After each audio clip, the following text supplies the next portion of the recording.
Esse caso foi de uma paciente gestante que veio ambulatorialmente realizar ultrassom da gravidez, que era ali referido pela paciente como tendo 8 semanas de idade gestacional pela DUM. Esse era o achado de exame, um saco gestacional onde não tinha embrião caracterizado pelo exame, e a medida do diâmetro médio dele, pegando as 3 medidas para calcular o diâmetro médio, era de 27 milímetros, o que dava aí 7 semanas e 4 dias de idade gestacional pela biometria do saco gestacional. E aí vem as perguntas. O que esperar dessa gravidez? Ela pode evoluir, afinal, com o aparecimento de um embrião? E como descrever e concluir esse achado na ultrassonografia? É sobre isso que nós vamos falar no vídeo de hoje. Você já se deparou com um caso clínico assim na prática e surgiu a dúvida se aquilo ali tratava-se de uma gestação inicial ainda ou se era uma gravidez anembrionada? No vídeo de hoje eu vou te explicar esse diagnóstico que ainda confunde muita gente. Afinal, o que é gestação anembrionada? Ou gestação anembrionária, ou até um termo antigo que os colegas usavam como ovo cego. O que seria isso?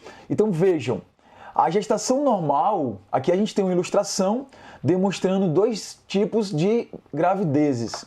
Aqui nesse lado esquerdo, uma ilustração de uma gestação normal, onde a gente tem um saco gestacional com um embrião dentro dele, que ambos estão dentro do útero, na cavidade uterina.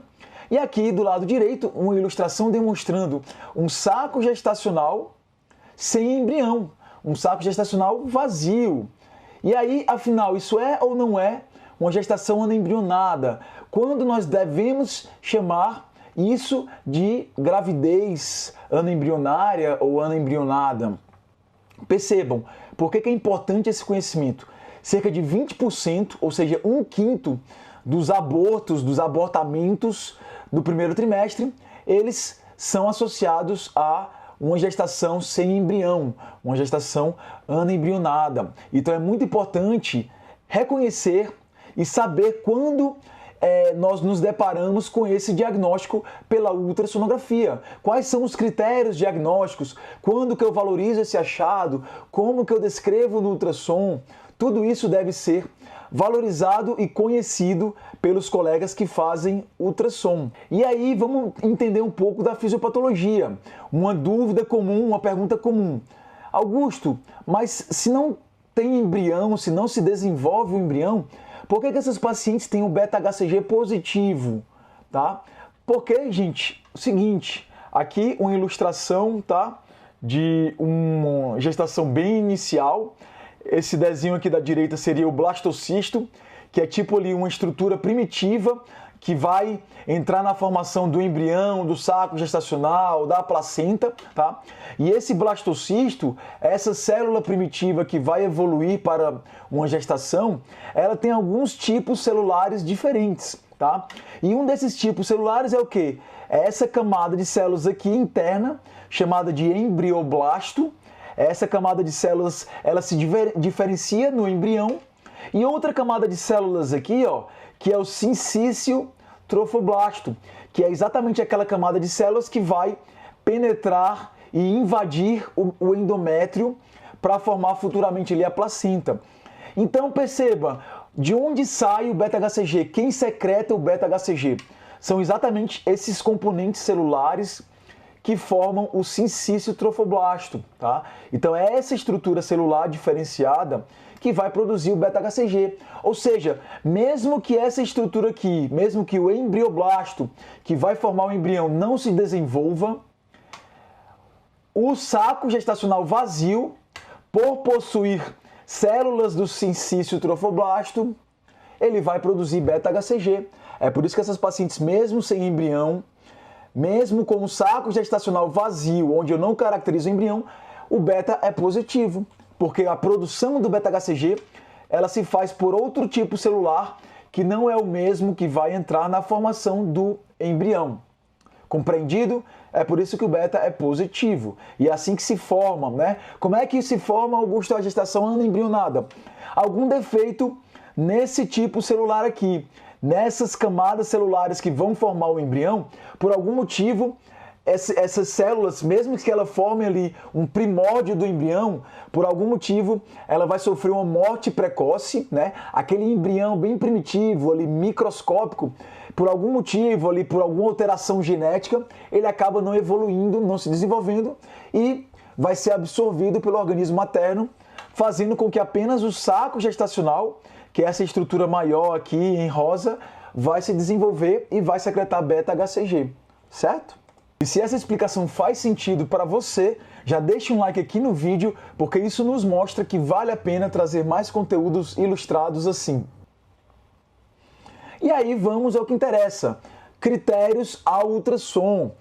Como é que nós definimos uma gestação ali como uma gestação inviável, como uma gestação não evolutiva, ou, como vocês conhecem, gestação anembrionada?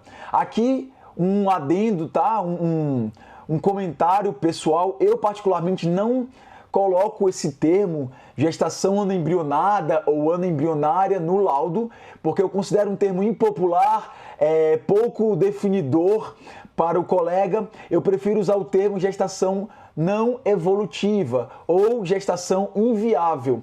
Esse é o termo que eu uso, que eu recomendo que você, colega médico, utilize no seu laudo, ao invés de utilizar o termo gestação anembrionada. Esse é um termo mais popular, é um termo que você pode, por exemplo, utilizar aí com a sua paciente ou na utilização de meios de comunicação, porque é um termo mais reconhecido, mais entendido por todos, tá? Então, aqui, ó, é um saco gestacional com um diâmetro médio calculado aqui nos 3 eixos de praticamente 25 milímetros. Então esse é um caso típico de gestação não evolutiva, de gestação anembrionada. E antes de falar sobre ela, vamos entender que existem critérios que vão definir, né? Existem critérios na literatura que vão definir quando nós podemos bater o martelo, né? Quando nós podemos ter um diagnóstico definitivo de que uma gravidez não vai evoluir, de que uma gravidez ela é inviável ali no primeiro trimestre. E quais são esses critérios? Basicamente, ó, aqui o termo está em inglês, mas eu vou mostrar mais à frente essas frases em português, que é o diâmetro médio do saco gestacional maior ou igual a 25 milímetros sem embrião, ou a ausência de um embrião com batimentos após 2 semanas de um exame que foi visto ali com o saco gestacional. Tá? Eu vou mostrar na prática como a gente avalia isso e define essa gravidez como uma gravidez inviável, tá bom? Antes, aqui, um outro alerta, né, que eu quero trazer para vocês. Por quê? Porque na prática, na rotina, eu ainda vejo colegas fazendo a medida, fazendo a mensuração inadequada do saco gestacional para calcular a sua biometria, o seu diâmetro médio. Então perceba, o diâmetro médio do saco gestacional obrigatoriamente precisa de 3 medidas. Como é que a gente faz essas medidas? Aqui, primeiramente, a gente vai fazer um corte sagital do saco gestacional, como está na imagem aqui, ó. Então aqui a sonda transvaginal, o saco gestacional. A gente vai fazer essa varredura do seu eixo longitudinal e nesse eixo a gente faz 2 medidas. O maior eixo sagital, o maior eixo longitudinal do saco, que é esse aqui, que está representado aqui por esses 2 cálipers. E depois disso eu faço uma medida ortogonal, ou seja, uma medida 90 graus com aquela primeira medida, que é do eixo antero-posterior, que seria essa segunda medida. Depois disso, o que eu faço? Eu vou girar meu transdutor transvaginal 90 graus anti-horário para pegar o eixo axial do saco gestacional, que seria isso aqui, ó. Eu faço uma rotação 90 graus anti-horário com minha sonda, pegando o menor eixo do saco. E agora eu vou fazer o quê? A medida do seu diâmetro transverso. E a partir dessas 3 medidas é que eu obtenho a medida do diâmetro médio do saco gestacional e a partir daí eu consigo ter uma estimativa de idade gestacional pela biometria do saco gestacional, tá? Então aqui é uma lembrança, é uma orientação para que vocês façam de maneira correta a medida do saco, do diâmetro médio do saco gestacional. E se você gosta de conteúdo clínico direto ao ponto, focado em ultrassonografia, aproveita e já se inscreve no canal para não perder os próximos vídeos. Bom, agora que a gente aprendeu a fazer a medida do diâmetro médio, quais são os critérios que eu demonstrei ali naquele texto em inglês? O primeiro deles, é o diâmetro médio do saco gestacional maior ou igual a 25 milímetros, sem nenhum embrião visível. Pela literatura, esse achado ele tem um valor preditivo positivo de 100%. O que isso significa, Augusto? Sempre que eu vejo um saco gestacional vazio com mais de 25 milímetros de diâmetro médio, eu tenho 100% de certeza, 100% de convicção de que aquela gravidez ela não vai evoluir, de que aquela gravidez é uma gravidez inviável, de que aquela gravidez pode ser chamada de gravidez anembrionada, tá? Então essa é a interpretação desse primeiro achado, que é um achado ali quantitativo, de medida do diâmetro médio do saco gestacional, como a gente está vendo aqui. Então esse caso aqui é um caso meu, que veio para mim. Vejam, eu fiz as 3 medidas nos 3 eixos ortogonais do saco gestacional, como a gente acabou de ver no slide anterior, e o diâmetro médio desse saco era de 27 milímetros, ou seja, acima de 25 milímetros. Então aqui eu estou diante de uma gravidez, de uma gestação inviável, de uma gestação não evolutiva, de uma gestação anembrionada, né? Infelizmente, essa gravidez vai evoluir para uma perda gestacional. E o segundo critério, pessoal, qual que é? Segundo ali os guidelines, segundo as diretrizes internacionais, é um critério, temporal, eu diria, porque você tem que fazer medidas ali com a diferença de tempo. Qual que é esse critério?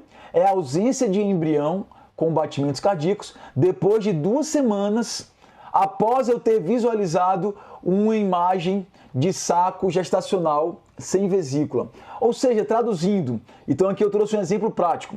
Digamos que eu fiz esse exame, a paciente tinha 4 semanas com esse exame, pela medida do saco, tá? Aí eu fui lá, fiz o diâmetro médio do saco gestacional, esse diâmetro médio, sei lá, deu ali 6 milímetros, ele não tinha embrião nem vesícula, né? Ou seja, era uma gravidez inicial, e depois de 2 semanas eu repeti esse exame, ou seja, depois de 14 dias eu repeti esse exame. Qual que é o normal? Qual que é a evolução esperada e normal de uma gravidez evolutiva? É eu encontrar dentro desse saco uma vesícula e um embrião. Aqui eu medi o embrião, ele deu 3 milímetros e esse embrião já tinha batimentos nesse exame. Aqui eu estou dando um exemplo de um exame normal. Então, quando é que eu tenho um critério que define uma gravidez anembrionada, uma gravidez inviável? É quando eu tenho esse mesmo tempo de avaliação, né? Ou seja, eu vi um saco gestacional vazio, eu repeti o exame com 2 semanas depois, e aquele saco, apesar dele ter crescido, ele não tem embrião com batimentos no seu interior. Esse é um critério temporal, que eu tenho que fazer essa análise, essa avaliação temporal, com 14 dias de diferença, e o embrião não aparece nesse segundo exame. Novamente estamos diante de uma gravidez inviável, diante de uma gravidez anembrionada, tá, galera? Aqui, se não apareceu, o que não é o normal é aparecer depois de 2 semanas, a gente está diante de uma gravidez, de uma gestação inviável, anembrionada.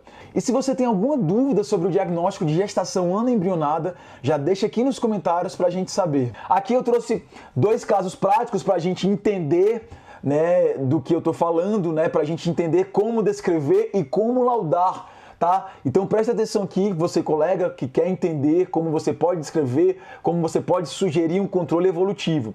Esse primeiro caso aqui, foi um caso meu também. Perceba, aqui as medidas, as 3 medidas ortogonais do saco gestacional, que deu um diâmetro médio de 13 milímetros. Olha a idade gestacional que deu por essa medida, 5 semanas e 4 dias. E aí, qual que é a pergunta que é feita? Isso aqui, doutor, é uma gestação anembrionada? Eu vou perder esse bebê? Eu não posso falar isso, tá, pessoal? Por quê? Perceba, olha o diâmetro médio desse saco, tem 13 milímetros. para definir uma gravidez como inviável, lembra? O diâmetro médio tem que ser maior ou igual a 25 milímetros. Então, nesse caso aqui, eu não posso dizer que essa gravidez não vai evoluir ou que não vai aparecer um embrião. Eu não posso definir, utilizar esses termos no meu laudo e nem falar isso para paciente. Eu estou sendo aí incongruente, eu estou sendo negligente e imprudente falando isso, porque existem sim casos com saco gestacional desse diâmetro onde vai evoluir normalmente para uma gravidez, tá? E como ficaria a descrição disso aqui? Vamos lá, ó. Como é que você pode descrever? Aqui um exemplo prático. Saco gestacional tópico, de contornos regulares, com diâmetro médio de 13 milímetros, sem embrião visível no seu interior. Como é que a gente conclui isso? Gestação tópica e única, com idade gestacional em cerca de 5 semanas e 4 dias. Embrião não caracterizado ao presente exame. Sugiro, a critério clínico, controle evolutivo com 2 semanas. Por quê? Porque aí a gente vai ter o quê? O critério temporal. Como eu não tenho critério quantitativo, como eu não tenho um diâmetro médio maior do que 25 milímetros para definir já nesse exame como uma gestação inviável ou anembrionada, eu tenho que sugerir um controle para daí sim saber se essa gestação ela vai evoluir normalmente ou se ela vai entrar como um critério de gestação não evolutiva. Então é muito importante a gente ter esse conhecimento até para orientar o colega o que fazer. Olha, eu vi isso daqui ainda não é uma gestação inviável, mas é necessário um controle evolutivo para saber se essa gestação vai evoluir normalmente ou se ela vai entrar no critério de gestação anembrionada. Deu para entender, pessoal? Vamos para o segundo caso, então? Esse aqui é o caso clássico que eu trouxe lá nos primeiros slides. Aqui, ó, outro saco gestacional vazio, certo? Olha o diâmetro médio dele, medido em 3 eixos, em varreduras complementares, e o diâmetro médio dele foi de 27 milímetros, tá? 7 semanas e 4 dias de idade gestacional. E aqui nós estamos sim diante já, nesse mesmo exame a gente já pode concluir, já pode definir como uma gestação inviável, uma gestação não evolutiva, uma gestação anembrionada, ok? Como ficaria a descrição desse laudo? Saco gestacional tópico, contornos regulares, diâmetro médio de 27 milímetros sem embrião visível. Então eu vou descrever como gestação tópica e única, com idade gestacional estimada em 7 semanas e 4 dias, embrião não caracterizado ao presente exame. Os achados ecográficos são compatíveis com gestação inviável. Nesse caso específico, a gente já pode definir, não precisa de controle evolutivo, não vai aparecer um embrião nessa gravidez, porque a gente viu o valor preditivo desse achado é 100% de certeza de gravidez inviável, de gravidez anembrionada. Se você gostou desse conteúdo, não deixe de assistir um vídeo que eu vou deixar aqui no card, onde eu falo sobre gestação ectópica, uma importante causa de mortalidade materna no primeiro trimestre, onde é fundamental o diagnóstico por ultrassom.